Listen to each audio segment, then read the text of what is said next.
Hello guys, in this video I'll show you how you can enable dark mode in Windows 10. To enable dark mode, go to your settings,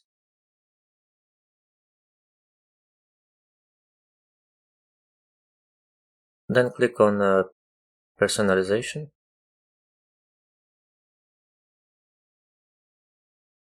and then click on colors,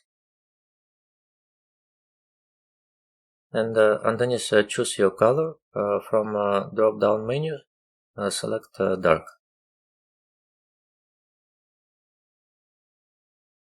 Now Windows 10 is in dark mode. And if you want to change it back to light mode, then go to colors menu and select light.